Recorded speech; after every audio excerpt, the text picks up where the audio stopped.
افسوس کے ساتھ یہ بات کرنا پڑ رہی ہے کہ ہم کیا کر رہے ہیں۔ ہم اگر کوئی عیب ہو نا ہماری چیزوں کے اندر، ہم اس کو چھپانے کی کوشش کرتے ہیں کہ جو خریدار ہے وہ شاید ہو سکتا ہے عیب کی وجہ سے ہماری چیز نہ لے۔ ہم طرح طرح کے بہانے لگاتے ہیں، کوئی ہیلا ڈھونڈتے ہیں تاکہ ہماری چیز فروخت ہو جائے۔ اور آج عموماً یہ بھی دیکھا جاتا ہے، اگر کوئی بچہ گھر سے باہر نکلے اور کوئی چوری کر لے، کسی کو دھوکہ دے دے، دھوکے کے ساتھ چیز فروخت کر دے، جب گھر آتا ہے نا اس کا والد کہتا ہے میرے پتر نے بڑا اچھا کام کیتا ہے، اگو انج دے پنجابی وچ آدھے نا پتر ساڈا سیکھ گیا ہے، دھوکہ دے کر چیز بیچ رہا ہے۔ گھر والے کہہ رہے ہیں ہمارا بیٹا جو وہ سیکھ گیا ہے، اس کو دکان کا پتہ چل گیا ہے کہ کس طرح دکان کو چلانا ہے، دھوکے کے ساتھ کس طرح چلانا ہے، فریب کر کے کس طرح چلانا ہے۔ سنو، میرے نبی علیہ الصلوۃ والسلام نے فرمایا، مسلم شریف کی حدیث ہے، جو لوگ ملاوٹ کرتے ہیں، دھوکہ دے کر اپنی چیز کو فروخت کرتے ہیں، لوگوں کو بے وقوف بناتے ہیں، ظاہر جو ہے وہ چیز بڑی حسین و جمیل نظر آ رہی ہوتی ہے لیکن اندر سے کھوٹی ہوتی ہے، دھوکہ دیتی ہیں، فریب لوگوں کو لگاتے ہیں۔ سننا، مسلم شریف کی حدیث ہے، کتاب الایمان کے اندر حضرت سیدنا ابو ہریرہ رضی اللہ تعالیٰ عنہ، آپ اس حدیث کے راوی ہیں، سنیں، جو فخر کرتے ہیں کہ ہم نے فلاں بندے کو دھوکہ دیا، میں فلاں بندے کو میں نے وہ چیز دی جس میں ملاوٹ تھی۔ نبی علیہ الصلوۃ والسلام کے پیارے صحابی حضرت ابو ہریرہ رضی اللہ تعالیٰ عنہ، آپ بیان فرماتے ہیں، آپ کیا بیان فرماتے ہیں، آقا علیہ الصلوۃ والسلام نا ایک غلہ تھا، اس کے ڈھیر کے پاس سے گزرے، ایک غلہ تھا، گندم کر لیں یا منجی کر لیں، اکٹھی پڑی ہوئی تھی، ڈھیر لگا ہوا تھا، آقا علیہ الصلوۃ والسلام اس ڈھیر کے پاس سے گزرے نا تو میرے نبی علیہ الصلوۃ والسلام نے اپنا جو یہ ید اللہ والا ہاتھ تھا نا، آقا علیہ الصلوۃ والسلام نے اس غلے کے ڈھیر کے اندر ڈالا۔ کیا کیا؟ غلے کے ڈھیر کے اندر حضور نے جب ڈالا نا تو جب میرے نبی علیہ الصلوۃ والسلام نے اپنا ہاتھ مبارک باہر نکالا، حضور نے دیکھا ہاتھ کی جو انگلیاں ہیں اس کے اوپر تری ہے، پانی کی تری ہے۔ یہ سننا، دھیان کے ساتھ سننا، جو لوگوں کو دھوکہ دے کر اپنی چیزیں بیچتے ہیں، سرکار علیہ الصلوۃ والسلام نے اپنا ہاتھ جب باہر نکالا، اس کے اوپر پانی کی تری تھی انگلیوں کے اوپر، تو میرے نبی علیہ الصلوۃ والسلام نے اس غلے والے سے کہا یہ کیا ہے؟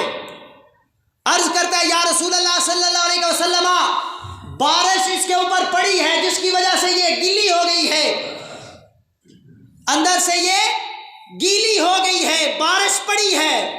تو میرے نبی علیہ الصلوۃ والسلام نے پتہ ہے کیا فرمایا؟ حضور نے فرمایا پھر تم نے اس غلے کو جو ڈھیر ہے اس کے اوپر کیوں نہ رکھا؟ اس نے کیا کیا تھا؟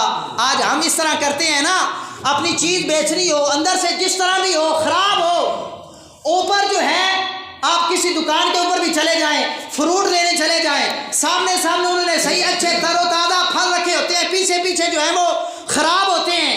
اسی طرح کوئی غلہ جو بندہ اکٹھا کرتا ہے، درمیان کے اندر ساری وہ خراب ہوتی ہے، اوپر سامنے دکھانے کے لیے لوگوں کے لیے اچھی رکھی ہوتی ہے۔ نبی علیہ الصلوۃ والسلام نے پوچھا یہ کیا ہے؟ عرض کرتا ہے اور بارش پڑی اس کے اوپر، بارش ہوئی، میں نے خود نہیں کچھ کیا، بارش ہوئی، قدرتی طور پر اس کے اوپر بارش ہوئی۔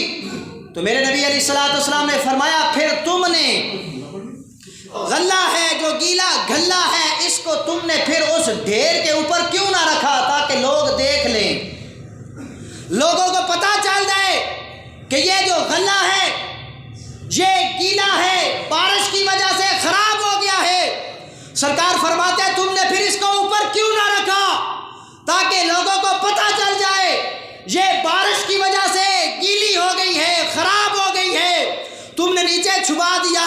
آگے والا جو جملہ ہے میرے نبی علیہ الصلوۃ والسلام نے فرمایا تم نے لوگوں کو دھوکہ دیا۔ سرکار صلی اللہ علیہ وسلم نے فرمایا سے نہیں ہے۔ حضور نے کیا فرمایا؟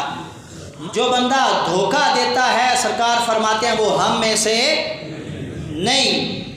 پتہ چل گیا جو بندہ دھوکہ دیتا ہے، حضور کیا فرماتے ہیں؟ وہ بندہ ہم میں سے نہیں۔ اس طرح اگر آپ نے اپنی چیز بیچنی ہے تو لوگوں کو دکھائیں کہ اس میں یہ فالٹ ہے، یہ گیلی ہے یا جو بھی ہے۔ اور ہم کیا کرتے ہیں؟ جی ہمارا بچہ جو ہے وہ بڑا سیکھ گیا ہے، بڑا اس کو تجربہ آ گیا ہے، لیکن کاش آپ اپنے پتر کو یہ بھی بتاتے، بیٹا یہ جو دھوکہ کرنا ہے اس کی وجہ سے جو وبال آتا ہے، گھر سے ساری جو برکت ہوتی ہے وہ اٹھ جاتی ہے۔ کسی سے دھوکہ یا کسی سے فریب جو ہے وہ نہیں کرنا۔ اور آج ہم کیا کرتے ہیں؟ سرکار صلی اللہ علیہ وسلم نے فرمایا لا یؤمن احدکم حتی یحب لأخیہ ما یحب لنفسہ۔ میرے نبی علیہ الصلوۃ والسلام نے فرمایا بندہ اس وقت تک مومن نہیں ہو سکتا جو چیز اپنے لیے پسند کرے اور وہ اپنے بھائی کے لیے بھی پسند کرے۔ کیا کوئی بندہ یہ پسند کرتا ہے کہ جناب مجھے ملاوٹ والی چیز چاہیے؟ کسی کو کوئی بندہ ملاوٹ والی چیز دے نا، کیا کوئی بندہ یہ پسند کرتا ہے کہ مجھے ملاوٹ والی چیز ملے، مجھے ملاوٹ والی چیز ملے؟ اگر دودھی جو ہے دودھی، وہ اگر کسی کے ڈیرے کے اوپر دودھ لینے کے لیے جاتا ہے وہ پہلے کہتا ہے مجھے ملاوٹ والی چیز نہیں چاہیے، مجھے خالص دودھ چاہیے۔ جو بھی دکاندار کر لیں، کسی سے اگر وہ چیز خریدتا ہے اس کو کہتا ہے مجھے ملاوٹ والی چیز نہیں چاہیے، لیکن خود وہ کیا کر رہا ہے؟ وہ لوگوں کو دودھ میں پانی ڈال کر دے رہا ہے، خود ملاوٹ کر رہا ہے۔ سرکار فرماتے ہیں بندہ اس وقت تک مومن نہیں ہوگا جب تک اپنے لیے جو چیز پسند کرتا ہے وہ اپنے بھائی کے لیے بھی پسند کرے، پھر بندہ کامل ایمان والا ہوگا، مومن ہوگا، مکمل ایمان والا ہوگا۔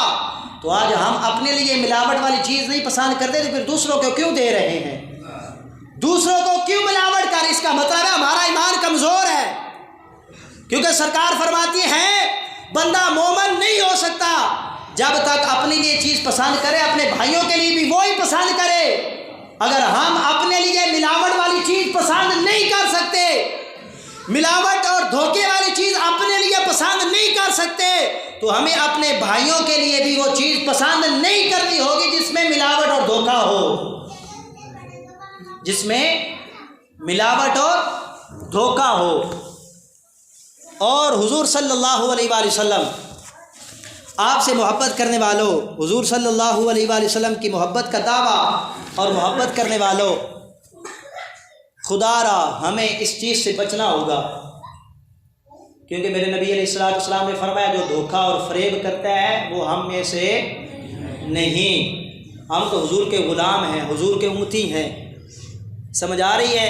ہر چیز میں دیکھیں، کیونکہ ہمارا یہ ایمان ہے، ہمارا یہ ایمان ہے کہ ہم نے چیز بیچنی ہے، وہ جو آگے خرید رہا ہے وہ بھی ہمارا بھائی ہے، وہ مسلمان میرا بھائی ہے، میں اس کے ساتھ دھوکہ کر رہا ہوں، فریب کر رہا ہوں، تو پتہ چلا وہ بندہ خود سوچے کہ میرا ایمان مکمل نہیں ہے، میرا ایمان مکمل نہیں، کیونکہ میرے نبی علیہ السلام نے فرمایا بندہ اس وقت تک کامل ایمان والا نہیں ہو سکتا۔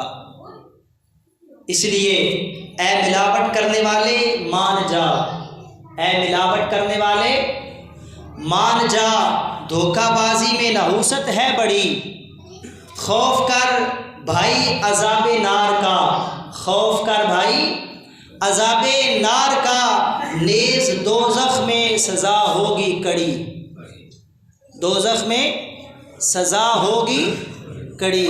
لہذا ان چیزوں سے ہمیں بچنا چاہیے۔ امام اعظم ابو حنیفہ ہمارے جو قائد، ہمارے جو محسن، ہمارے رہنما، ہمارے راہبر، انہوں نے ہمیں یہی درس دیا ہے کہ جس میں تھوڑا سا بھی دھوکہ ہو، فریب ہو، ملاوٹ ہو، اس چیز کو نہ خریدنا ہے نہ ہی فروخت کرنا ہے۔ لہذا اللہ رب العزت کی بارگاہ میں دعا